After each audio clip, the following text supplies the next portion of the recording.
오늘 설교는요, 창세기 46장에서 하나님께서 깨닫게 하신 것들을 크게 세 가지 나누려고 합니다. 제가 학교 다닐 때 매지가이라는 게 있었어요. 요즘 아이들은 아는지 모르겠는데, 이렇게 그림을 특이한 도형 있는 그림을 딱 뚫어지게 쳐다보고 있으면 어느 순간 그게 하나의 글이 딱 물체로 만들어지는 그런 게 있었어요. 그 매지가이라고 해서 이제 저희 때 유행했던 게 있었는데, 근데 저는 꽤 살아가면 살아갈수록 성경이 매지가이 같다는 생각을 듭니다. 얼핏 봤을 때는, 읽을 때는 그 의미라든지 내용이 읽혀지지 않았는데, 나중에 인생의 경험이 쌓이고 성령님이 조명이 임하며 전에 보이지 않았던 부분들이 확 떠오르기 시작하면서 가슴이 뜨거워지고 감사하게 되고 그런 경험을 계속 하게 되더라고요. 그래서 오늘 창세기 46장에서 하나님께서 깨닫게 하신 특별히 세 가지를 여러분들과 나누었으면 좋겠습니다. 오늘 본 말씀 제가 읽어드리도록 할게요. 1절부터 시작합니다. 이스라엘이 자기에게 속한 모든 사람들과 함께 출발했습니다. 그는 브엘세바에 도착해 자기 아버지 이삭의 하나님께 제사를 드렸습니다. 밤에 하나님께서 이스라엘에게 환상 가운데 말씀하셨습니다. 야곱아, 야곱아. 그가 대답했습니다. 제가 여기 있습니다. 하나님께서 말씀하셨습니다. 나는 하나님, 곧 내 아버지의 하나님이다. 이집트로 내려가는 것을 두려워하지 마라. 거기에서 내가 너를 큰 민족이 되게 하겠다. 내가 너와 함께 그곳으로 내려갈 것이다. 그리고 분명히 너를 이곳으로 다시 데려오리니 요셉의 손이 내 눈을 감겨줄 것이다. 야곱이 브엘세바에서 떠났습니다. 이스라엘의 아들들이 바로가 보내준 수레에 자신들의 아버지 야곱과 자식들과 아내들을 태웠습니다. 그들은 가축들과 가나안에서 얻은 재물들도 갖고 갔습니다. 이렇게 해서 야곱과 그의 모든 자손들이 이집트로 내려갔습니다. 야곱이 그 아들들과 손자들과 딸들과 손녀들까지 모든 자손을 데리고 간 곳입니다. 네, 중간에 생략하고요. 31절부터 다시 읽도록 하겠습니다. 그러자 요셉이 형들과 아버지의 집안 식구들에게 말했습니다. 제가 이제 올라가서 바로에게 말하려고 합니다. 가나안 땅에 살던 제 형제들과 제 아버지의 집안 식구들이 제게 왔는데 이들은 양을 치는 사람들입니다. 이들은 가축을 치는 사람으로 가축과 양들과 모든 재산을 갖고 왔습니다. 만약 바로가 여러분을 불러 너희들의 직업이 무엇이냐고 물으면 주의 종도는 어릴 때부터 가축을 쳤는데 우리와 우리 조상들이 지금껏 그랬습니다. 라고 대답하십시오. 그러면 여러분들이 고센 땅에 정착할 수 있게 될 것입니다. 이집트 사람들은 양치는 사람들을 싫어하기 때문입니다. 아멘. 네, 오늘 본 말씀은 정말 야곱, 이스라엘에게 있어서는 정말 놀랍고 놀라운 그런 시간을 통과하고 있는 것을 이야기합니다. 정말 이스라엘이 정말 사랑했던 자기의 아들이 죽었는지만 알았는데 살아났다는 놀라운 소식을 들을 뿐만 아니라 그 당시 최강국인 이집트의 총리가 되었다는 소식을 듣고 나서 정말 차마 믿지 못하는 장면이 바로 전장의 배경입니다. 그러고 나서 그러나 그 와중에서도 하나님을 예배하고 기도하면 하나님을 만나서 하나님 음성을 듣고 약속을 다시금 받아서 이집트로 내려가서 요셉을 만나고 그리고 고센 땅을 얻게 되는 것이 오늘 본 말씀이 이야기하고 있는 그런 내용입니다. 참 이스라엘이 야곱이 그 요셉을 만나는 장면이 있어요. 오늘 본 말씀에는. 근데 부둥켜하고 울었다는 그게 예전에는 그냥 그런가 보다 했는데 저도 좀 나이가 들어서 그런가요? 막 뭉클하더라고요. 그때 얼마나 야곱의 심정이 어땠을까? 요셉의 심정은 어땠을까? 주변 사람들이 그걸 보면서 같이 울지 않았을까? 그런 생각이 들었습니다. 그런데 오늘 본 말씀을 보면서 참으로 하나님께서 하신 일들, 이 본 말씀과도 숨겨놓은 보물들이 참 많다는 생각이 들었습니다. 그래서 그 보물 중에 첫 번째를, 깨달음 중에 첫 번째를 나누었으면 좋겠습니다. 본 말씀 1절을 보면 이스라엘이 자기에게 속한 모든 사람들과 함께 출발했습니다. 그런 브엘세바에 도착해 자기 아버지 이삭이 하나님께 제사를 드렸습니다라고 얘기합니다. 아니, 그 당시 최강국인 이집트의 총리가 보증을 합니다. 심지어 수레까지 보내옵니다. 그랬으면요, 세상적인 관점에서는 미국에서 비자도 줬고 비행기도 보냈으니까 얼른 아버지 얼른 오십시오라고 하는 거가 사실은 똑같은 거라고 믿습니다. 근데 야곱은요, 그런 이 팩트 사실만으로도 어떤 강대국이라든지 아들이 총리인 것만 의지하지 않고요, 그것만 의지하고 이집트로 빨리 달려가지 않습니다. 오늘 본 말씀 보면요, 브엘세바에 도착해서 하나님께 제사를 드렸다고 얘기합니다. 이스라엘에서는 굉장히 유명한 그런 문장이 있어요. 어떤 문장이냐면 성지 순례를 가면 이 가이드가 정말 수없이 얘기하는 문장이 있는데 그것이 무엇이냐면 단에서 브엘세바까지라는 그런 이야기입니다. 그러니까 이스라엘에게 하나님께서 약속하신 영토를 이야기하고 이스라엘의 최북단, 최남단을 얘기하는 단어가 그 단에서 브엘세바입니다. 그러니까 브엘세바는 이스라엘의 사실은 최남단에 있고 애굽에 가기 위한 어떤 관문과도 같은 그런 도시입니다. 그 일곱 우물이라는 뜻이 있고 맹세의 우물이라는 그런 뜻이 있는 그러한 지명입니다. 근데 참 야곱은 이스라엘이 되기 전까지 많은 연단을 통과했죠. 연간을 통과하고 테스트로 통과함으로 말미암아 굉장히 어떤 성숙해졌다는 것에 대해서 저는 생각이 되어졌습니다. 그냥 아니 아들이 이집트의 총리인데 수레도 보내왔는데 그 당시에 수레는 지금 비행기 같은 어떤 수송 도구였죠. 그냥 쉽게 그냥 가버리는 것이 아니라 일단 스톱하고 브엘세바에 가서 하나님께 예배를 드리고 기도를 한 것이라고 저는 생각이 되어졌습니다. 어떤 뭐 조건이 아니라 환경이 아니라 일단은 가면 되는 것이지만은 이스라엘의 하나님, 자기의 하나님, 자기의 조상의 하나님께 나아가서 예배하고 기도하는 성숙한 모습을 보였다고 믿습니다. 우리가 인생을 살아가면서 수많은 결단을 해야 할 때, 결단과 결정을 해야 될 때가 많습니다. 하지만은 많은 경우 어떤 환경을 쫓아서, 조건을 쫓아서 어떤 나에게 도움이 될 만한 내 머리를 최대한 굴려서 최대한 좋은 결과를 낼 수 있는 것들을 내가 찾아서 나갈 때가 솔직히 너무나 많습니다. 그러나 그런 것들에 대해서 결과는 사실 내가 책임져야 되더라고요.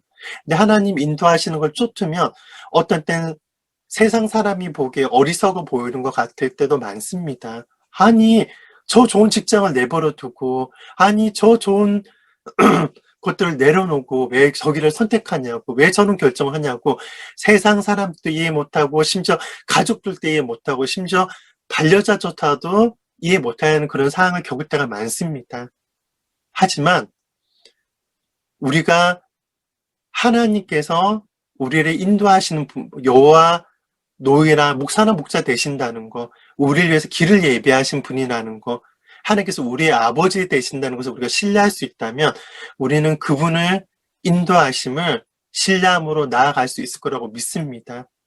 정말 야곱이 많은 실수를 합니다. 여러분들이 알고 계십니다. 정말 많은 실수를 하고 잘못들을 합니다. 하지만은 정말 말년에는 정말 중요한 결정이 있어서 일단 스톱하고 하나님께 예배드리고 하나님 기도했던 것을 보면서 우리 또한 우리의 발걸음을 인도하시는 하나님을 신뢰함으로 어떤 결정을 하기 위해서 결단하기 위해서 앞서서 함께 예배하고 하나님의 음성을 두고 기도하는 우리들이 돼야 될 거라고 믿습니다. 아멘. 두 번째입니다. 2절 말씀입니다. 밤에 하나님께서 이스라엘에게 한산 가운데 말씀하셨습니다. 야곱아 야곱아, 그가 대답했습니다. 제가 여기 있습니다. 하나님께서 말씀하셨습니다. 나는 하나님 곧 내 아버지의 하나님이다. 이집트로 내려가는 것을 두려워하지 마라. 거기에서 내가 너를 큰 민족이 되게 하겠다. 내가 너와 함께해서 그곳으로 내려갈 것이다. 그리고 분명히 너를 이곳으로 다시 데려오리니 요셉의 손이 내 눈을 감겨줄 것이다.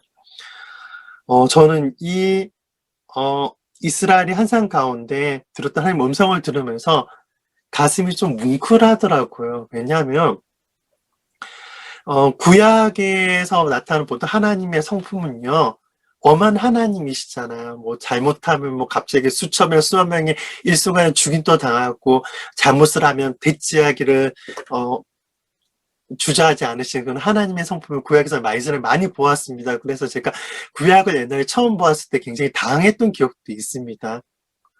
실제적으로 그러다가 나중에 요나의 스토리를 알게 돼서부터 하나님이 이렇게 좀 엄하기만 한 분이 아니시구나, 심판하시기만 하는 분이 아니시구나, 자상하시고 자비의 하나님이시구나 깨달아졌는데, 저는 오늘 또 본 말씀을 보면서 야, 하나님 정말 섬세하시고 정말 자상하시다라는 생각이 들었습니다. 정말 감탄이 되어졌습니다. 왜냐하면 야곱은 이스라엘은요, 굉장히 불안한 마음이 가득했을 거라고 믿습니다. 정말 내 아들들이 요셉이 살아있던 걸 보았는데 지금 정말일까? 의구심도 있었을 거예요. 의구심도 솔직히 있었을 거예요. 내 눈으로 보지 않았으니까. 그리고 그 먼 길을 내가 이렇게 나이가 들었는데 가다가 지쳐서 힘들어서 죽으면 어떡하지? 아프면 어떡하지? 그리고 지금 이집트가 정말 최강국인데 거기서 나와 나의 자손들이 가서 잘 살 수 있을까? 지금 기근이 가득한데요. 지금 온 땅이 굶어 죽어가고 있는데 잘 대접하면 살 수 있을까? 혹시나 나뿐만 아니라 자손도 죽을 수도 있는, 죽임 당하는 거 아니야? 뭐 온갖 생각이 다 들었을 거예요. 그런데 정말 하나님 너무 자상하지 않으세요? 야곱아 뭐 두 번이나 이름을 말씀하시고 이집트로 내려가는 것을 두려워하지 말라. 그리고 자손들에 대해서, 왜냐하면 그 노인들의 걱정은 자손이잖아요. 그런데 거기서 내가 너를 큰 민족이 되게 하겠다. 자손들을 축복하겠다는 약속을 주십니다. 그리고 내가 너와 함께 하겠다. 내가 너와 함께 내려갈 것이다. 솔직히 어려움 중에 있고 위기 중에 있는 사람들에게 그런 학교 종료 그렇게 이런 말씀 주실 때가 있고, 내가 너와 함께 하겠다. 그것이 얼마나 큰 위로와 격려가 되는지 아세요? 정말 야곱은 큰 위로와 격려를 받았을 거예요. 그리고 정말 야곱에게는 마지막 숙제가 남아 있습니다. 그 숙제는 무엇이죠?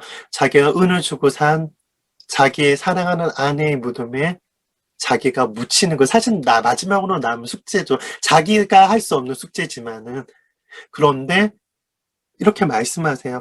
요셉이 요셉이 내 눈을 감겨줄 것이라 임종을 지켜본다는 얘기잖아요. 그래서 임종 가운데 너의 가장 사랑하는 아들이 너와 함께 할 것이고 정말 이곳으로 데려올 것이다라고까지 약속하십니다. 와, 정말 노인이 되었던 야곱에게는 정말 그 야곱의 중심을 아시고 야곱의 가장 원하는 것을 아시고 정말 친절하게 자상하게 말씀하신 거죠. 그래서 이 말씀을 보면서 와, 정말 우리 하나님 사람의 중심을 아시고 상태를 아시고 정말 자상하시고 친절하신 분이시다라는 그런 생각이 되어졌습니다. 그래서 전 이 말씀을 묵상하면서 그 하나님에 대해서 보다 더 신비하게 나아갈 수 있게 된 것 같습니다. 그렇구나. 우리 하나님은 나를 아셔. 우리 한 사람 한 사람의 정말 그 마음에 정말 진실로 바라는 것을 소원을 아시고 우리의 상태를 아셔서 우리의 상태에 적합하게 정말 만약에 야곱이 청년일 때, 그럴 때는 좀 명령조로 얘기하죠. 그럴 때도 있었던 것 같은데, 노인이었던 야곱 이스라엘과 적합하게 그 상태에 맞게 말씀하시고, 그렇게 두려워하지 않도록 마음을 지키고 보호해 주신 하나님의 그런 모습을 보면서, 성품을 보면서, 참, 하나님이 선하시다는 생각을 많이 하였습니다. 네, 이 말씀을 어떻게 나의 삶 가운데 적용할 수 있을까라고 생각되었을 때, 저는 첫 번째는, 하나님은 엄하기만 하신 분이 아니시고, 우리에게 관심 없는 분이 아니시고, 어, 정말 나 개인을 정말 아시고, 나의 상태를 아시고, 나의 소원들만 아시는 분이시기 때문에 그분께 더 나아갈 수 있겠다. 그렇게 적용이 되어졌고, 두 번째는 내가 사람들을 대함에 있어서, 사역함에 있어서 이러한 하나님의 성품을 따라야겠다는 생각이 들었습니다. 내가 설교를 하든, 예언 사역을 하든, 상담을 하든, 내가, 하나님의 성품을 더 드러내야겠다는 생각이 들었습니다. 왜냐하면, 예를 들면 예전에 만약에 예언 사역을 하게 되면, 나에게 주신 대로 막 선포하듯이 막 이야기했던 적이 있습니다. 길고 또 길게. 그러면, 그 사람이 얼마나 그것을 이해할 수 있는지, 기억할 수 있는지, 적용할 수 있는지 상관하지 않고 했던 경향이 있던 것 같습니다. 하지만은 갈수록 그게 아니라는 생각이 들더라고요. 그 사람이 최대한 이해할 수 있는 용어로, 이해할 수 있는 분량으로 이렇게 절제와 사랑으로, 그리고 어떤 인포메이션 정보보다 하나님의 사랑에 대해서 하나님의 성품이 드러나는 그러한 그런 예언 사역을 하도록 인도하시더라고요. 그래서 마찬가지로 정말로 하나님의 그러한 자상하신 그 성품을 드러내는 그런 어떤 형태의 우리가 강의를 하든지 상담을 하든지 어떤 종류의 사역을 하든지 그런 사람의 상태와 중심을 돌아볼 수 있는 하나님의 성품을 드러낼 우리들이 되어야겠다고 제 스스로가 먼저 적용이 되어졌습니다. 그러면 세 번째 깨달음 나누도록 하겠습니다. 제가 오랜만에 좀 시청각 자료를 준비했습니다. 지도를 잠깐 보여드릴게요. 지도 보이시죠? 이스라엘이 있고 지중해가 있고 고센 땅이 있습니다. 오늘 본 말씀에는 고센 땅을 바로에게서 이스라엘이 야곱의 가족들이 얻게 됩니다. 보면, 근데 지형을 잘 보셔야 돼요. 나일 강이 흐르잖아요. 나일 강이 바다로 흘러가는데, 이 고센 땅이 지형이 보이실 거예요. 고센 땅의 지형은요, 삼각지입니다. 그러니까 강에서 흘러나오는 퇴적물들, 온갖 그런 좋은 것들이, 양분이 쌓이고 쌓인 퇴적물들이 만들어진 정말 기름지고 복된 땅이 고센 땅인 것에 대해서 우리 지도를 보면서 알 수 있습니다. 잘 보셨죠? 네, 그럼 본 말씀 읽어드릴게요. 저는 의아했습니다. 왜냐하면 본 말씀에 보면 31절 말씀 앞부분을 좀 시간 관계에서 읽어드리지 못했는데 아까 감격의 상봉의 장면이 이루어집니다. 정말 야곱과 요셉이 끌어안고 엉엉 우는 장면이 바로 직전에 있습니다. 그런데 그러자마자 무엇이 급한지 요셉은 이야기를 합니다. 31절에. 그러자 요셉이 형들과 아버지 집안 식구들에게 말했습니다. 제가 이제 올라가서 바로에게 말하려고 합니다. 가나안 땅에 살던 제 형제들과 제 아버지의 집안 식구들이 제게 왔는데 이들은 양을 치는 사람들입니다. 이들은 가축을 치는 사람으로 가축과 양들과 모든 재산을 갖고 왔습니다.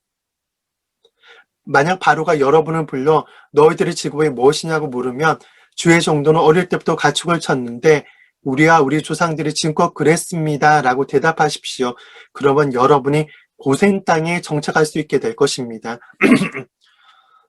최근에 유명했던 한국 영화에 보면 송강호라는 배우가 아들아 너는 다 계획이 있구나 그렇게 얘기하는 그런 대사가 굉장히 세계적으로 유명해졌다고 하더라고요. 근데 보면 오늘 본문 말씀은 요셉에게는 다 계획이 있었던 걸 알 수 있습니다.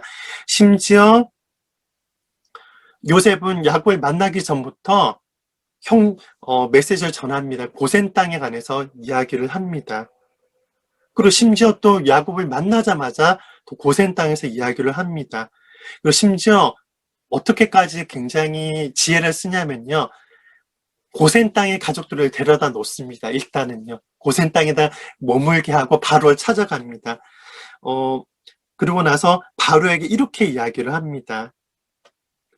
47장의 말씀인데 요셉이 가서 바로에게 말했습니다.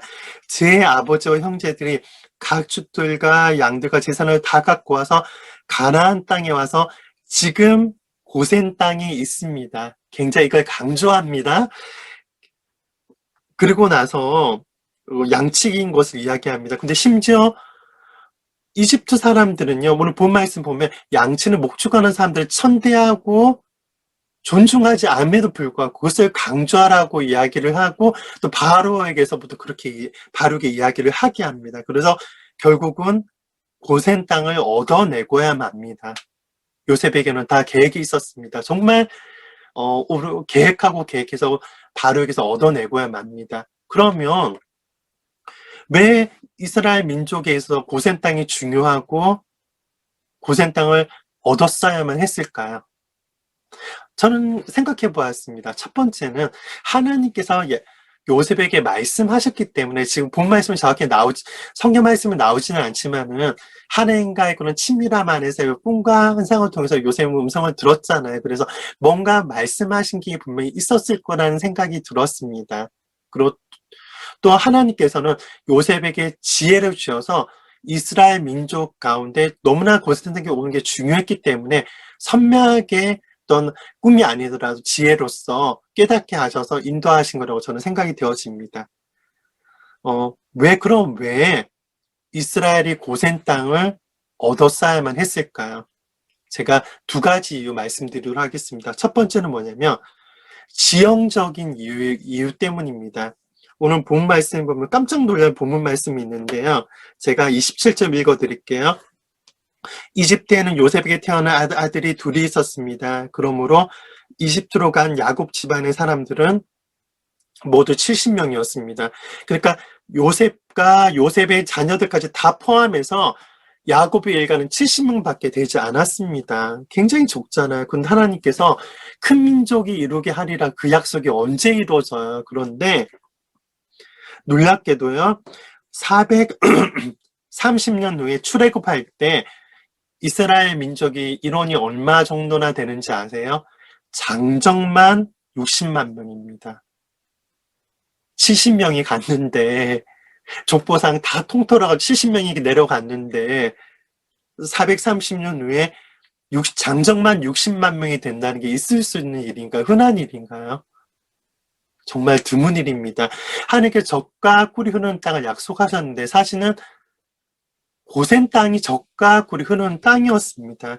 정말 아까도 말씀드렸던 것처럼 나일 강에 태적물이 모이는 양분이 모이는 정말 기름진 땅이 고센 땅이었기 때문에 이스라엘 민족이 정말 그 땅 가운데서 정말 농사도 짓고 또 목축을 하면서 정말 마음껏 전쟁의 위협 없이 성장할 수 있는 그러한 최고의 땅이었기 때문에 하나님께서 고센 땅을 얻도록 인도하셨습니다. 이런 땅은 없어요. 가나안 땅에도 이런 땅은 없고요. 세계적으로 봐서 이런 땅은 없습니다. 하나님께서 절묘하게 사실은 요셉을 보내신 이유가 가뭄의 위기에서 벗어나기 위해서 요셉을 보내셨다. 많은 분들이 얘기하지만은 저는 오늘 본 말씀에서 더 본질적인 이유, 너로 큰 민족을 이루게 하겠다는 그 약속의 말씀을 언약을 이루시기 위해서 그 땅을 그 약속 이루실 수 있는 최적의 땅이 고센 땅이었기 때문에 고센 땅으로 이스라엘 민족을 인도하기 위해서 야곱을 보내신 것이기도 하다. 그렇게 깨달아졌습니다. 그리고 두 번째 이유는 영적인 이유입니다.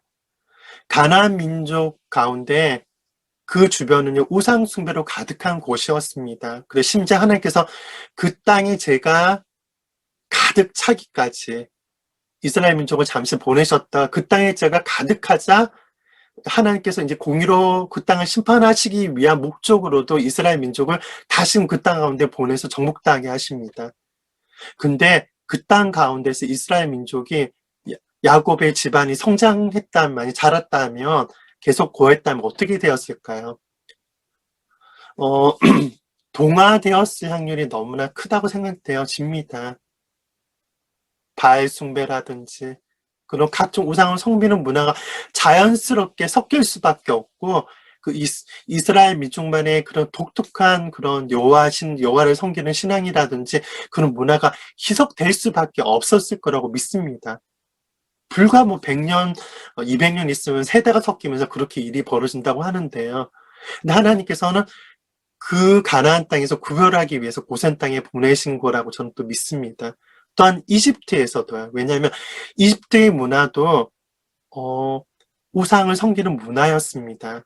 근데 하나님께서 요셉의 지혜를 통하여서 그 다른 사람들을 그런 목축을 하는 이스라엘 민족들을 애굽인들이 꺼리게 만드는 정보를 처음부터 주었기 때문에 이집트인들과 구별될 수 있었던 것이죠. 그래서 참으로 그렇게 폭발적으로 성장하면서도 성별될 수 있는 최적의 땅으로 하나님께서는 이스라엘 민족을 보내신 것이죠. 참 놀라운 지혜가 아닐 수 없는 것 같습니다. 정말 영적으로 보았을 때, 정말 환경상으로 봤을 때 최적의 땅을 하나님께서 보내셨구나 깨달아졌습니다. 근데 말씀은 근데 관찰되었지만 또 적용도 중요하잖아요. 그래서 이 말씀을 통해서 우리의 삶 가운데 어떻게 적용할 수 있을까라고 좀 생각이 되어졌을 때 크리스찬으로서의 어떤 성별에 대해서 저는 좀 이 말씀을 통해서 깨달아졌고 좀 적용할 수 있겠다는 생각이 되어졌습니다. 제가 구체적으로 어떤 사례를 말씀드릴게요. 제가 지방에 있는 어떤 한 대도시에서 있었던 안타까운 이야기를 들었습니다. 근데 도시 지명까지 이야기하지 않을게요. 회사 이름까지 얘기하지 않을게요.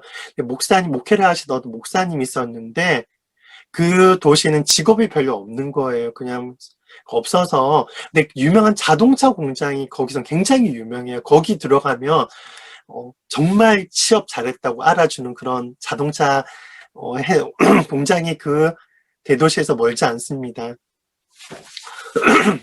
그리고 뭐 공기업이 있다고 하는데 일단 그거는 얘기하지 않고요. 그런데 그 목사님의 청년부 제자가 찾아왔대요.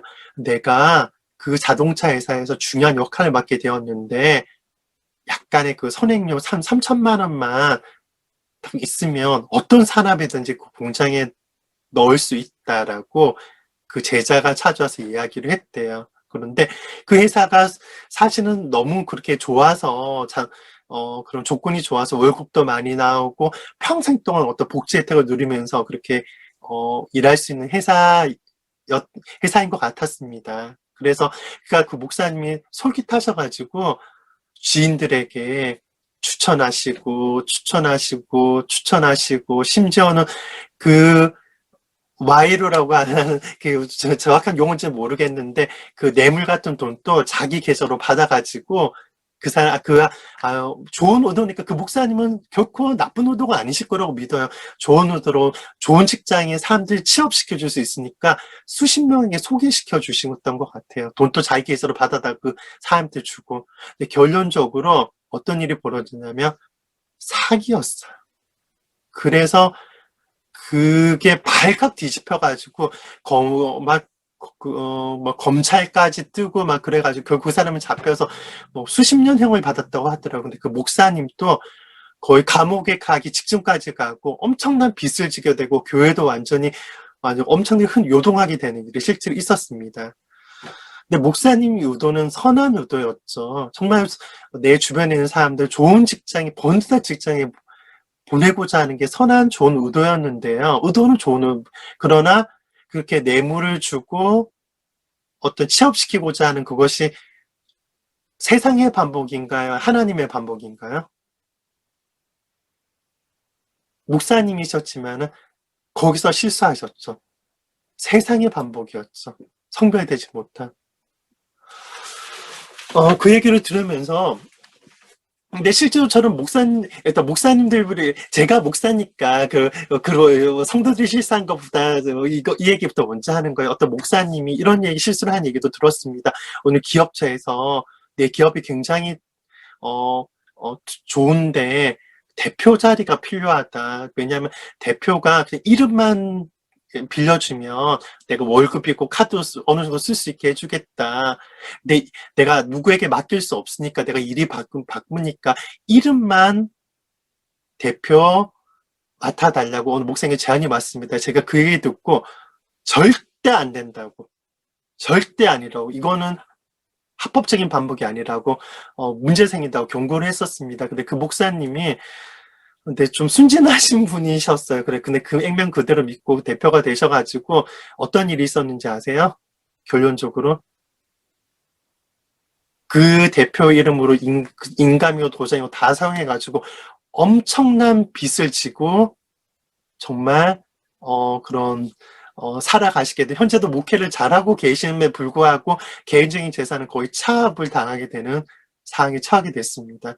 근데 그 목사님은 그 순간 결정해서 성당이 되셨네요. 물론 굉장히 훌륭한 분이세요. 여러분 또 아시는 분도 있는 분이신데 굉장히 훌륭한 분이신데 그 선택에 있어서는 성별되지 못했죠. 세상의 반복, 이름만 빌려주고 대표가 되는 게 사실은 불법이고 세상의 반복이었는데 그걸 취함으로 말미암아 결국은 그분의 명의로 막 엄청난 대출이 되어지고 자기 재산이 빼앗기게 되는 일까지 벌어지게 되더라고요.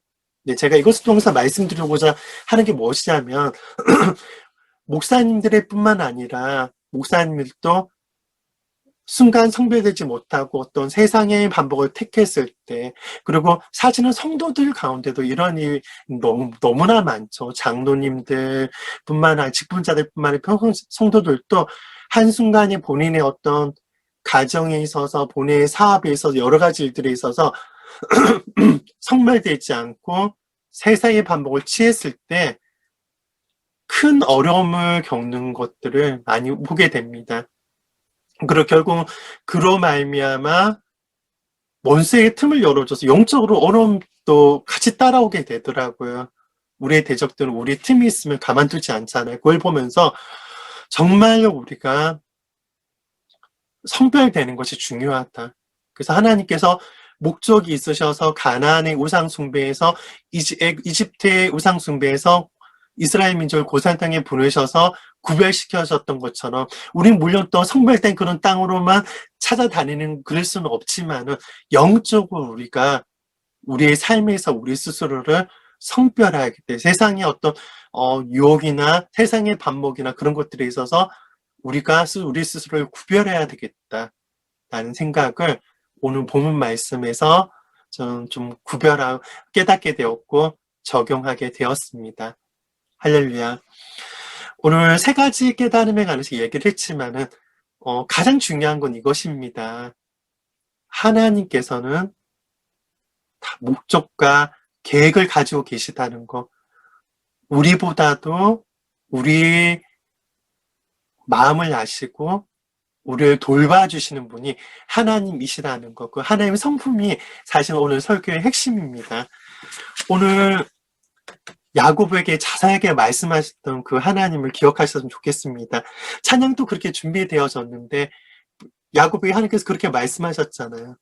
근데 그 오늘 찬양 말씀에 이런 가사가 있습니다. 주 약속 안에서 내온 평안에 주님의 계획 나 신뢰에 두려움 다 내려놓고 주님만 의지해. 그 오늘 예배 가운데 불렸던 찬양 중에 나오는 찬양 가사인데 정말 야곱이 하나님께 예배드리고 기도하고 음성을 들었을 때 야곱이 들었던 마음이 이런 노래와 동일하지 않았을까 저는 생각이 되어졌습니다.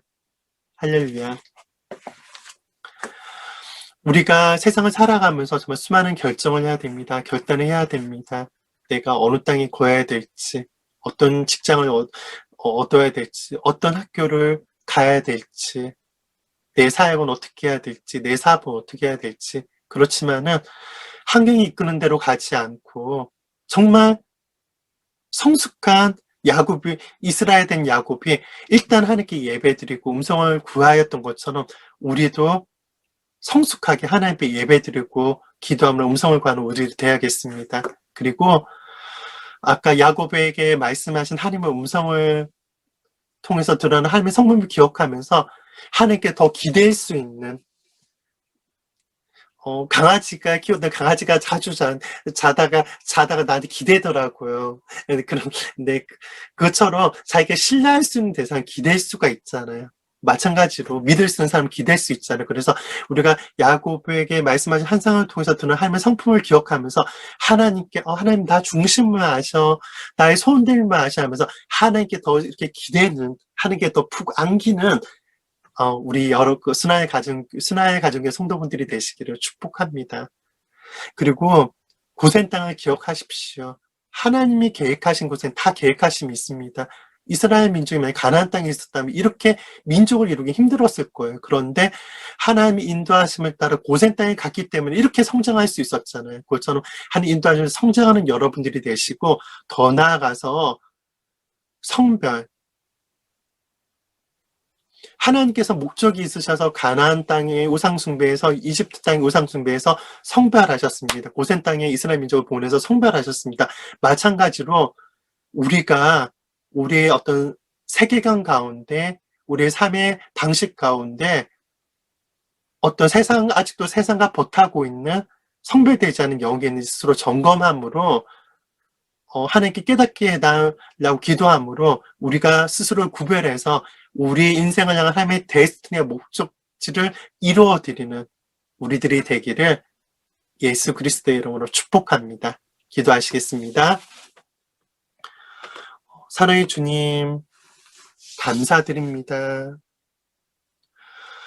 하나님, 참 하나님께서 정말 성품이 아름다우시며 신뢰할 만하다는 것에 대해서 오늘 말씀을 통해서 깨닫게 해줘 너무 감사드립니다.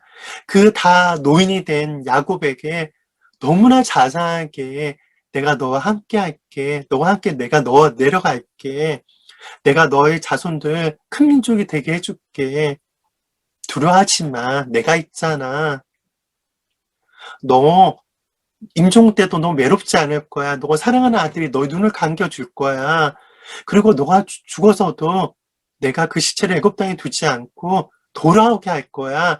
정말 너 아내와 너는 같이 묻히게 될 거야.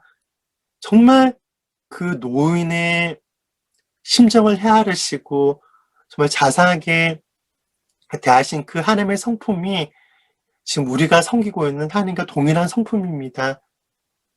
그 하나님께, 그 사랑의 하나님께 우리 자신들을 더욱더 의탁하고 더욱더 안겨드리는 우리들이 될 수 있도록, 더욱더 신뢰하는 우리들이 될 수 있도록 도와주십시오.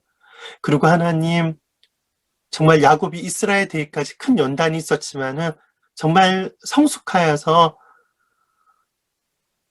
블레세바에서 일단 최강국의 총리인 아들의 보증이 있음에도 불구하고 일단 수도팜으로 하나님께 예배드리고 하나님의 얼굴을 구했습니다. 마찬가지로 우리도 우리가 지혜가 있고 경험이 있지만은 하나님께 예배함으로 기도함으로 우리가 결정들을 할 수 있는 그것이 참으로 지혜로운 일이라고 믿습니다. 우리들이 될 수 있도록 도와주십시오. 그리고 하나님께서 목적이 있으셔서 고센 땅에 이스라엘 민족을 보내셨고 그 땅 가운데 한 민족을 이루게 하셨습니다. 고작 한 70명 정도의 사람들이 장정한 60만 명이 될 정도로 그렇게 하나님께서 축복하셨습니다.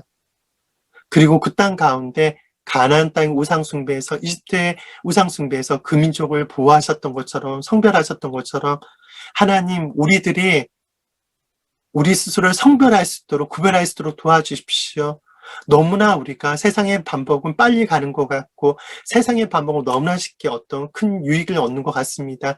하지만 그것이 결코 빠른 길이 아니라 그것들은 결국 나에게 해악을 가져오는 것이라는 것을 깨닫고 하나님이 진실하신 것처럼, 하나님이 거룩하신 것처럼 우리가 우리의 세계관이나 사고방식이나 우리가 사업을 하든지 목회를 하든지 가정생활을 하든지 어떤 대인관계에서든지 거룩함과 성별을 진실을 택함으로 손해보는 것 같지만 결국은 세상 사람보다 빨리 가고 안전하게 가고 축복의 길로 나아가는 꽃길만 나아가는 우리들이 될 수 있도록 크리스찬들이 될 수 있도록 축복해 주시옵소서.